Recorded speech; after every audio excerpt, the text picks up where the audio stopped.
He's got 4 degrees from Harvard. I don't know how many books he's written. He's a wonderful patriot, and the extra time that I would give introducing to him, I think, would be better spent speaking to you. Without further ado, Dr. Edwin Vieira.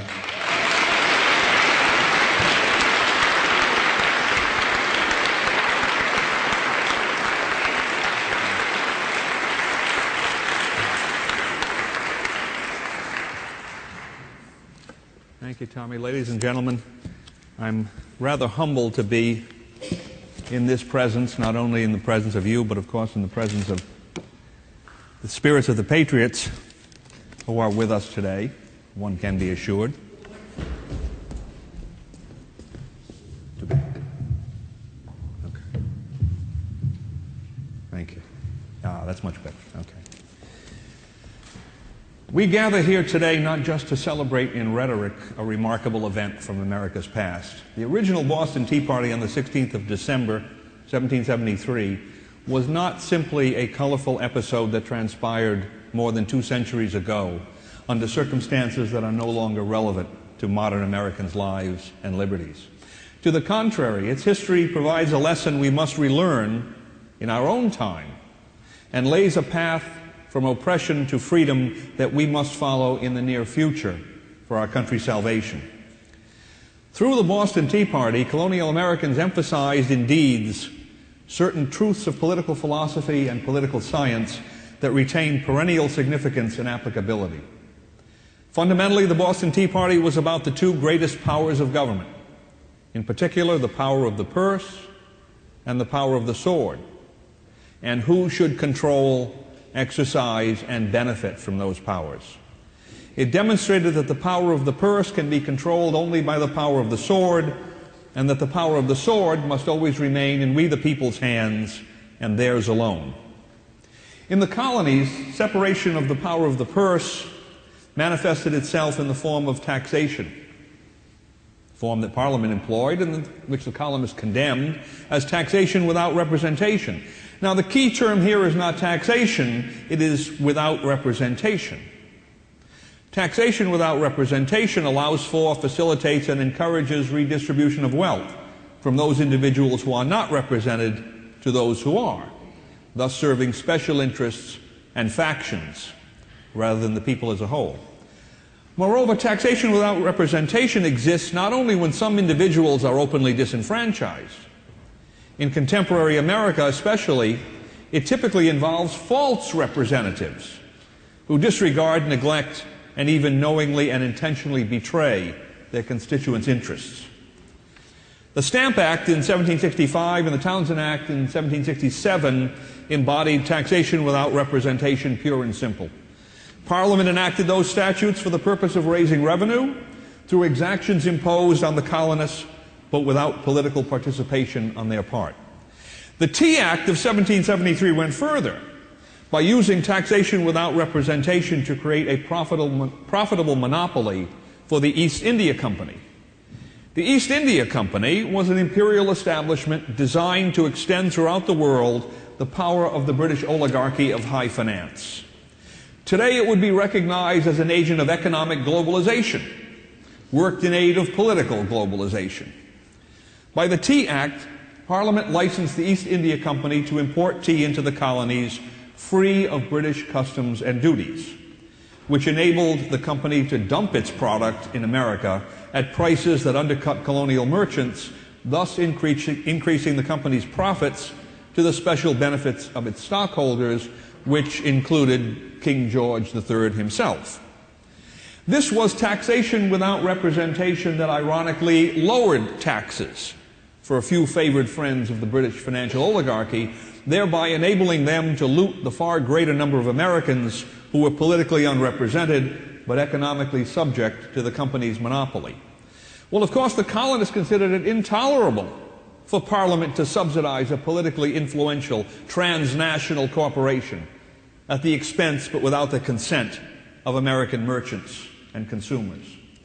They were too astute to be deceived by the convoluted form that redistribution of wealth assumed. They knew that their property was being filched from them indirectly by means of the company's monopoly, as surely as their pockets would have been picked by tax gatherers directly. Soon, and rightly, colonial Americans' indignation rose to white heat.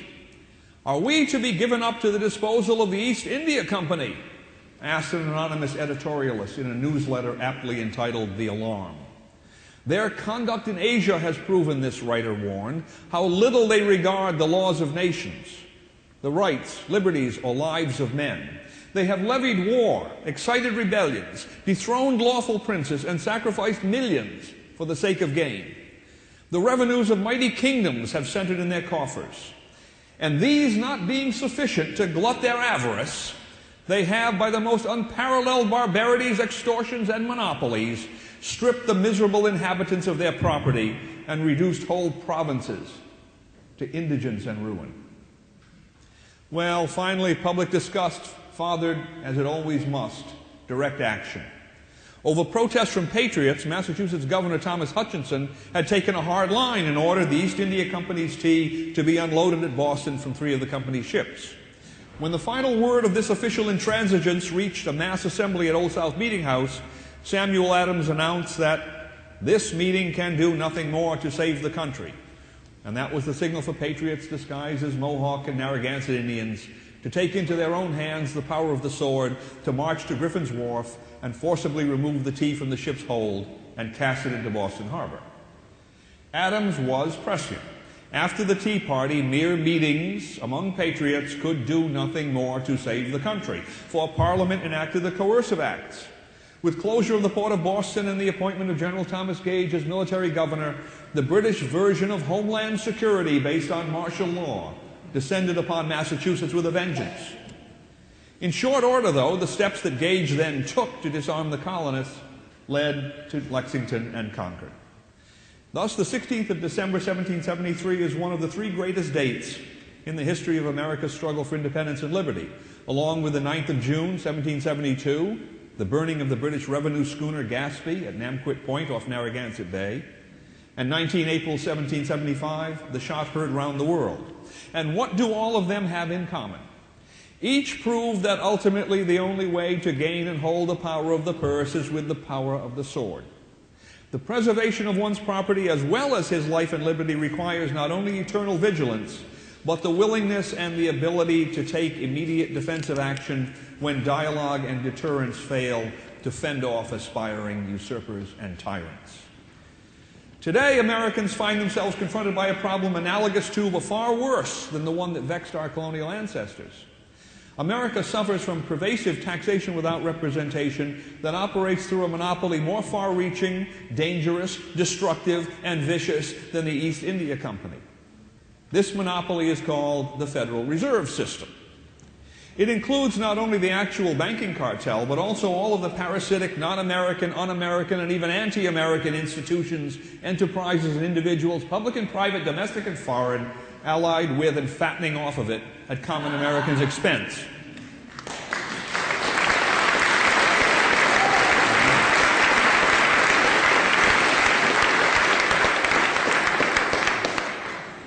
The Federal Reserve System's conversion of public and private debt into legal tender currency and bank credit is the basis of both the hidden tax of inflation and what is called by economists forced savings, through which real wealth is redistributed from society to influential private interests through the intermediation of politicians and bankers. And if it were not enough that the banking cartel's looting has assumed gargantuan proportions, the system's inherent instability has now caused not only an accelerating collapse of paper values in the fantasy world of high finance, but also an intensifying contraction in the production and distribution of real goods and services, in response to which the system and its agents and allies in the Department of the Treasury are flooding the markets with massive doses of new liquidity, as they call it, that will soon threaten not simply the United States, but even most of the rest of the world, with hyperinflation, depression, or most likely hyperinflation accompanied with or followed by depression. Then from economic collapse will arise social upheaval and political repression until at last Americans find themselves submerged in financial fascism and its necessary political concomitant, a centralized paramilitary police state. To make matters worse, Because the Federal Reserve System's inherent instability has finally rendered its currency a liability